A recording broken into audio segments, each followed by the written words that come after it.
25 কোটি বৃক্ষরোপণের লক্ষ্যে আগামী মে মাস থেকে সারা দেশে গাছের চারা লাগানো শুরু করবে সরকার।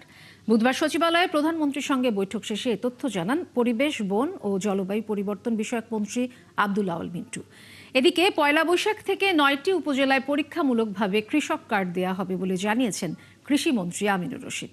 বুধবার সচিবালয়ে প্রধানমন্ত্রীর সাথে বৈঠক শেষে তারা এসব কথা জানান। শারমিন নীরার আরেকটি রিপোর্ট। বিএনপির নির্বাচনী ইশতেহার বাস্তবায়নে সংশ্লিষ্ট মন্ত্রণালয়ের সাথে বৈঠক করে কর্মপরিকল্পনা ঠিক করছেন প্রধানমন্ত্রী তারেক রহমান। এর ধারাবাহিকতায় বুধবার মন্ত্রিপরিষদ বিভাগে 5 বছরে 25 কোটি বৃক্ষরোপণ সংক্রান্ত সেলের কার্যক্রমের অগ্রগতি জানান তিনি।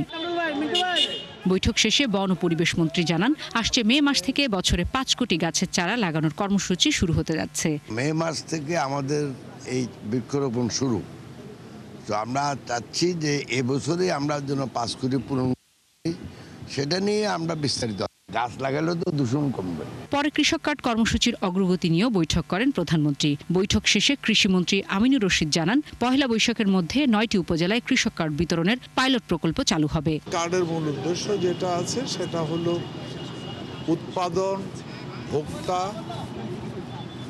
কৃষি জমি, কৃষির পণ্য, ভ্যারাইটি সব কিছু যেন আমরা নিয়মতান্ত্রিকভাবে কৃষক পেতে পারে এবং গভর্নমেন্টের কাছে যেন সমস্ত তথ্য সঠিকভাবে আসে। এদিকে স্বাস্থ্যমন্ত্রী ও সংশ্লিষ্টদের সাথে বৈঠক করেন প্রধানমন্ত্রী তারেক রহমান। সরকারি বিভিন্ন পরিত্যক্ত ভবনে স্বাস্থ্যকেন্দ্র করার নির্দেশ দেন তিনি। একই সাথে সারা দেশে 1 লাখ স্বাস্থ্যকর্মী নিয়োগ ও হেলথ কার্ড চালু করতে স্বাস্থ্যমন্ত্রীকে দায়িত্ব দিয়েছেন প্রধানমন্ত্রী।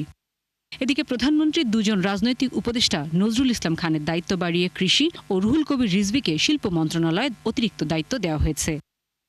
এছাড়া প্রতিমন্ত্রী জুনায়েদ সাকিকে অর্থ পরিকল্পনা থেকে শুধু পরিকল্পনায় এবং ববি হাজ্জাজকে শিক্ষা থেকে শুধু প্রাথমিক ও গণশিক্ষা মন্ত্রণালয়ের দায়িত্ব দেওয়া সহ 8 প্রতিমন্ত্রীর দায়িত্ব কমিয়ে নতুন করে দফতর বন্টন করে প্রজ্ঞাপন জারি করেছে মন্ত্রিপরিষদ বিভাগ। শারমিন নীরা, 71, ঢাকা।